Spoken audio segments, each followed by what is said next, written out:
Everyone, আমি আলিশা। তোমরা সবাই কেমন আছো? আশা করছি সকলে বেশ ভালো আছো। আমিও খুব ভালো আছি। প্রতিদিনের থেকে আজকে সকালটা একটু আলাদা হয়েছে।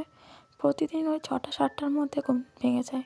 তো আজকে ঘুম ভাঙতে ভাঙতে প্রায় 8টার কাছাকাছি বেজে গেছে। তারপর উঠেই প্রথমে বিছানা তুলে ঘর বারান্দা ঝাড় দিয়ে ব্রাশ করে সোজা চলে এসেছি, মানে বাসি জামা কাপড় চেঞ্জ করে একদম সোজা চলে এসেছি চা করতে। তো চা খাওয়া দাওয়া করে চা খেয়ে নিয়ে তারপর এদিকে রুটি আর আলু চচ্চড়ি করছি, কারণ আলু চচ্চড়িটা একটু তাড়াতাড়ি হয়ে যায়। আর যেহেতু অনেকটা লেট হয়ে গেছিলো, তাই রুটি আলু চচ্চড়ি খেয়ে সোজা চলে এসেছি জামা কাপড় ভেজাতে, কারণ আগেই বললাম ওই যে লেট হয়ে গেছিলো, তাই জন্য খাবারটা আগে করে নিয়েছি, জামা কাপড় কাচা হয়নি।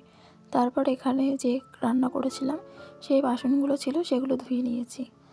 আর ওই ঘুম থেকে উঠে এক পাকে আমার বাসি যে বাসন ছিল সেগুলো আমি আগেই ধুয়ে নিয়েছিলাম। তারপর ঘর বারান্দা ঝাড় দিয়ে মুছে টুছে নিয়ে সোজা চলে এসেছি আমি এদিকে রান্না বসাতে। আর আজকে একদম সিম্পল মেনু, লাল শাক ভাজা, ভাত আর করেছি ডিমের অমলেটের ঝোল। তো কার কার ভালো লাগে অবশ্যই কমেন্ট করবে। তারপর এদিকে আমি স্নান করে চলে এসেছিলাম পুজো দেবো বলে। ওইদিকে দেখি আমাদের বাড়ির পাশে একটা ছোট্ট কুকুর ছানা আছে, যে আমি প্রতিদিনই ওকে খেতে দিই, আমাকে দেখলে ছুটে চলে আসে। তো কোনো দিন আমি ভিডিও করি না, বাট আজকে একটু করতে ইচ্ছা করলো।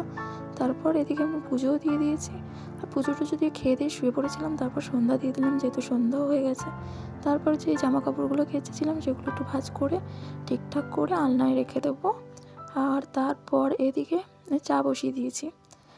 তো সন্ধ্যা টন্ধা দেওয়ার পর সব কাজ করার পর আমার হাজব্যান্ড বাড়ি ছিল ছুটিতে, তো ওর উঠতে উঠতে ওই 7টার মতো বেজে গেছিলো। তো 7:30টার দিকে আমি এখানে চা বসিয়ে দিয়েছি। তারপরে একটু পড়তে বসে পড়েছিলাম, আর বাড়ি থাকলে সেরকম পড়া হয় না। তো চলো, বাই বাই।